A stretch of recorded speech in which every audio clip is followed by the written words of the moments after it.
أعوذ بالله السميع العليم من الشيطان الرجيم. بسم الله الرحمن الرحيم. الحمد لله رب العالمين، والصلاة والسلام على سيدنا محمد وعلى آله وصحبه أجمعين.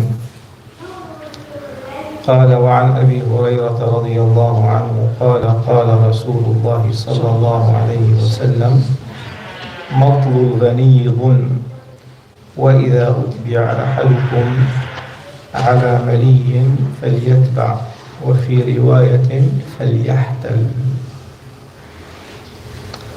So Abu Hurairah radiallahu anhu said, the Prophet alayhi salatu wasalam said that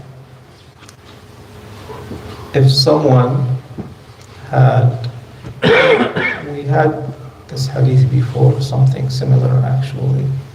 So if someone takes a loan from a person and now he's ghani, meaning able to afford paying it back at the term, and keeps delaying it and procrastinating for no reason, then that is dhulm, meaning it is wrongdoing, it is oppression, it is haram, and as we mentioned before, it is considered an act of fisq. So that's considered fasiq. And the shahid from the hadith, وَإِذَا أُتْبِعَ أَحَدُكُمْ عَلَى مَلِيٍّ فَلْيَتْبَعْ. If that person is not capable of paying back the debt, then if he's asked to transfer the loan to someone else who's capable of doing it, the Prophet ﷺ saying, فَلْيَحْتَلْ, meaning مِنَ الْحَوَالَةِ, let him transfer it. So that's allowable to transfer, basically. You know, I'm gonna say, Basil cannot pay you, go to Nawar and he'll pay you. So he will have to guarantee it and then pay it back. So that's what they call al-hawala, transferring the debt or the loan from one person to another, as long as there is no increase, because this selling the debt is a very known practice, especially in this country. So it has to stay the same within the same terms of the previous loan, the previous debt. Clear, right? فليحتل من الحوالة مو من الاحتيال.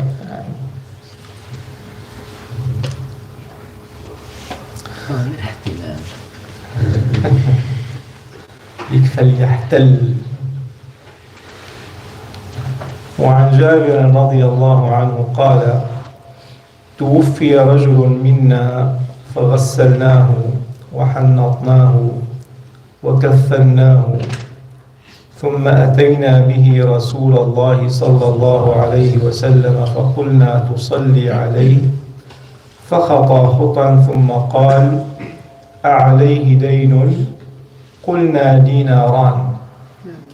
فانصرف فتحملهما أبو قتادة، فأتيناه فقال أبو قتادة الديناران علي. فقال رسول الله صلى الله عليه وسلم: حق الغريم وبريء منهما الميت. قال: نعم. فصلى عليه.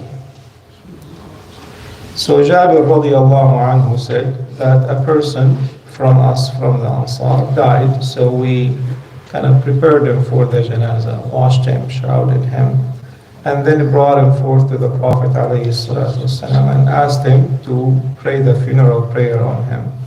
So the Prophet ﷺ took a few steps, and then he asked, is there a debt in his dhimma? Is he in debt? So we said, yes, 2 dinars. So the Prophet ﷺ walked away. So that shows you how serious it is. So the Prophet ﷺ, it was his habit that he wouldn't ask about any other bad deeds, like did he commit this or that. The only thing he would ask about the dain, because this is the right of people and that is not forgiven, right?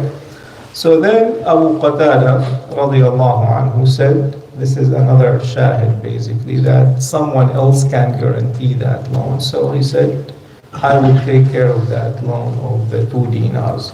So the Prophet ﷺ confirmed with him again that you're going to take care of it, and the deceased person will be free from that loan. So Abu Qatada confirmed, then the Prophet ﷺ performed the prayer on him.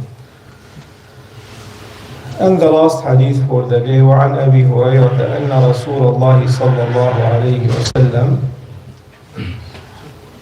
كان يؤتى بالرجل المتوفى عليه الدين فيسأل هل ترك لدينه من قضاء، فإن حدث أنه ترك وفاء صلى عليه، وإلا قال صلوا على صاحبكم.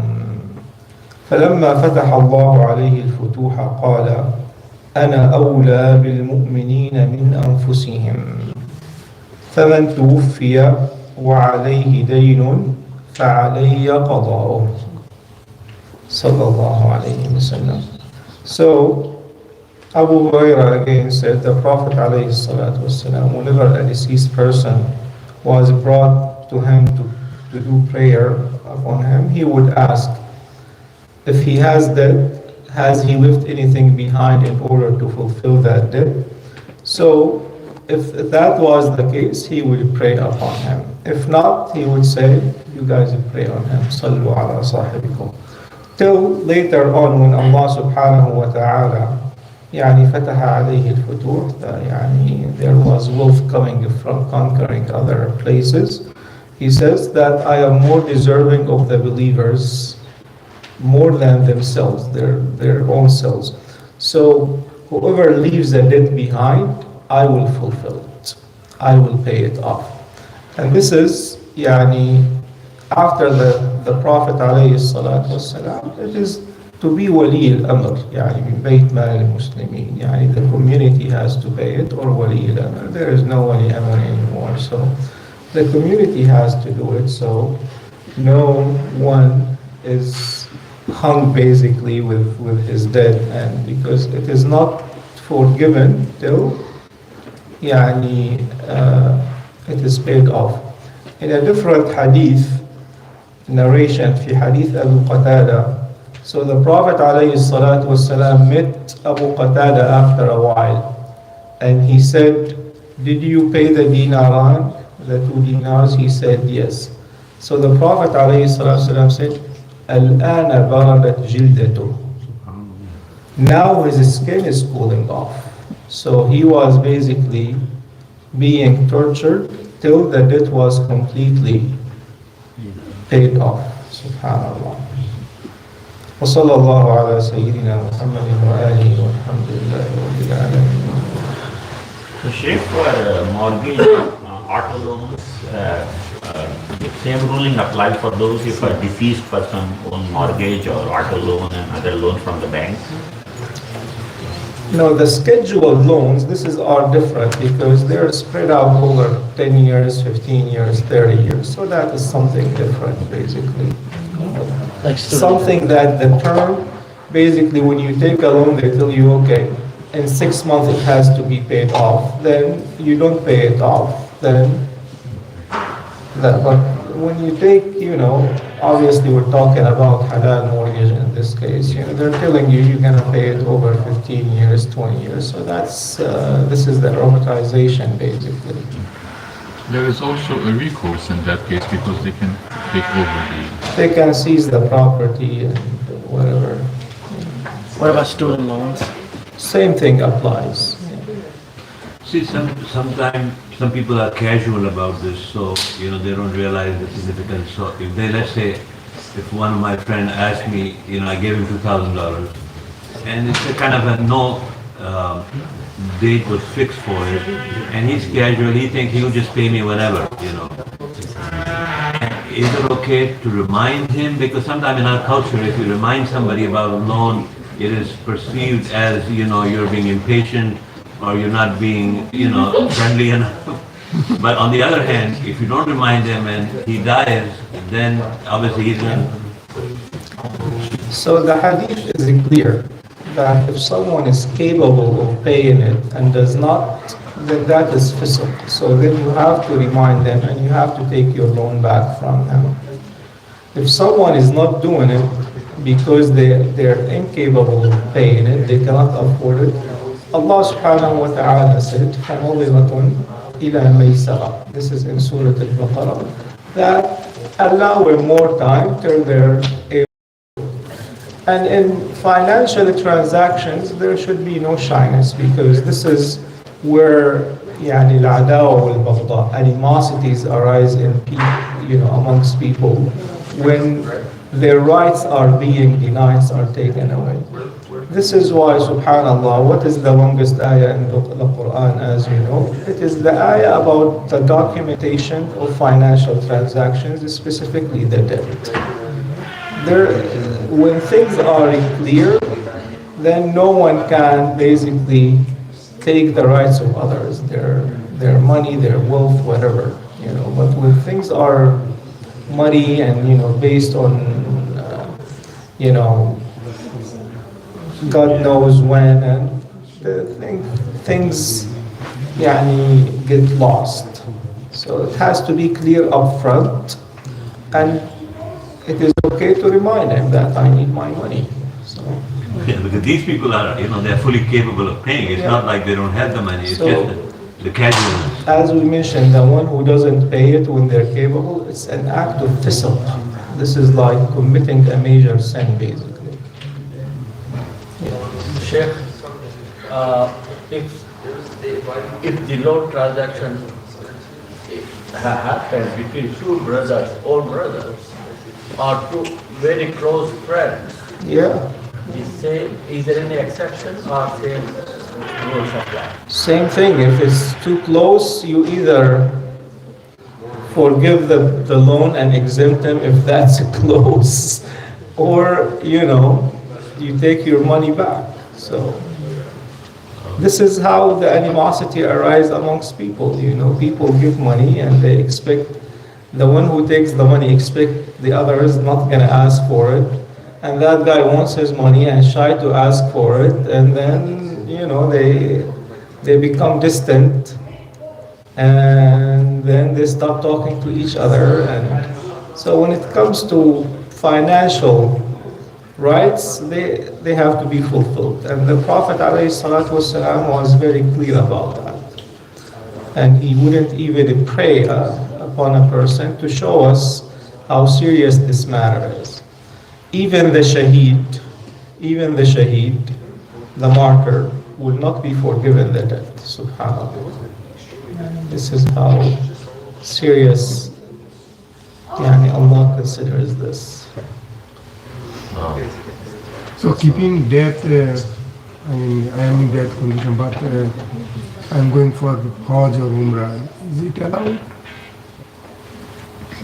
I am borrowed some money, I did not return, but I am going for Umrah or Hajj. It is okay. Hajjul Medin. It is allowable. It's better for a person to be clear of debt than performing Hajj or Umrah, right? Because man istata'a ilayhi sabila, the one who's capable, meaning it has to be from his own wealth, right? But is it allowable? It is allowable.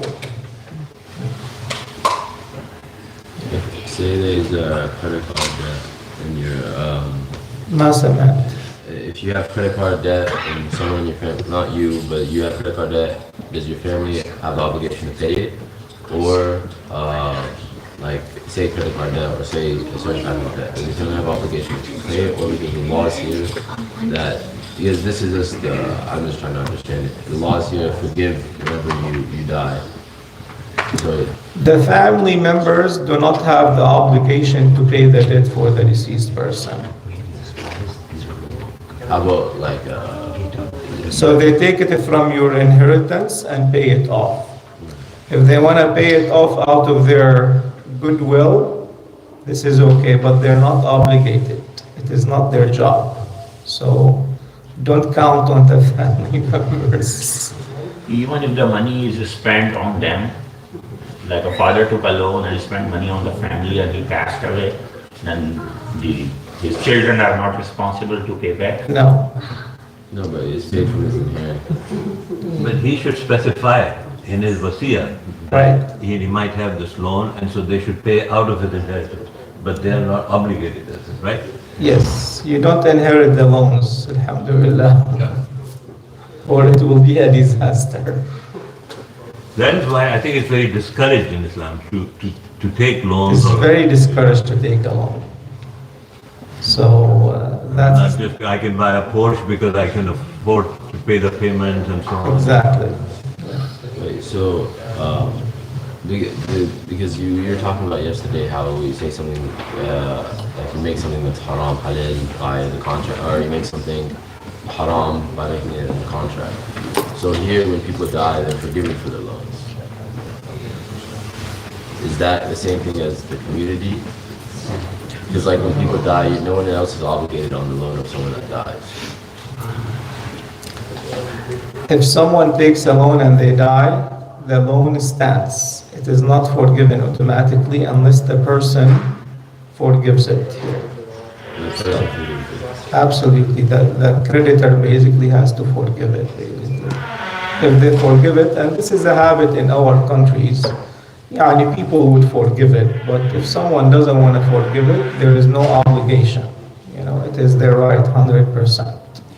هنا عندنا أثر آخر من استدان ما أدري ما معنى من استدان مالا وهو لا ينوي إداءه عذبه الله صحيح. ومن استدان مالا وهو ينوي إدانه أدى وأخذ الله الأجر عنه. أداه الله عنه. Tamam. So, but again, these, you have to be careful with these financial obligations, especially the debt. If someone, as the brother mentioned, takes it with the intention that doesn't want to give it back, Allah subhanahu wa ta'ala will punish him. But if he takes it with the intention to give it back, Allah will help him, will aid him to give it back, inshallah.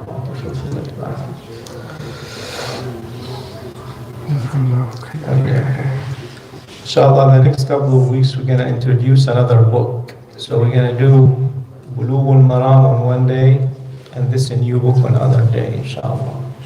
We'll leave you in suspense, inshallah. Jazakumullah.